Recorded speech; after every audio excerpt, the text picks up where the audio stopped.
Alors, il y a une erreur qui revient souvent dans les entreprises d'une certaine taille, quand il y a un CODIR ou un COMEX, on appelle ça comme on veut, quand il y a un groupe de personnes désignées par le patron avec une spécialité désignée par personne.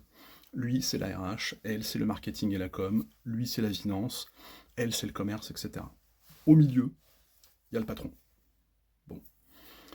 L'erreur, c'est quand le patron laisse ce CODIR tourner en rond au lieu d'être partie prenante dans les solutions. Je m'explique. Il y a une situation dans l'entreprise qui demande une solution et souvent le patron arrive en disant voilà la solution, je veux que ce soit mis en place d'ici la fin de la semaine.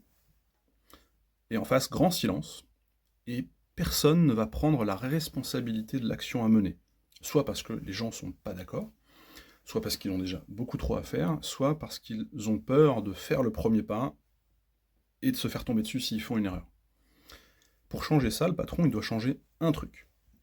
Au lieu de dire voilà la solution, il doit laisser son codir parler en disant voilà le problème, qu'est-ce que vous proposez comme approche pour le résoudre?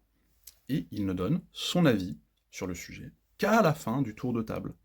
Ensuite, il peut désigner qui est responsable du sujet, même si c'est en dehors du champ de responsabilité de la personne qui l'aura désigné. Il se trouve que De Gaulle faisait ça en Conseil des ministres. Essayez de votre côté, vous m'en direz des nouvelles. Le temps, c'est ce qui vous sert à atteindre vos objectifs, et mon objectif, c'est que vous atteigniez les vôtres, en contrôlant votre temps.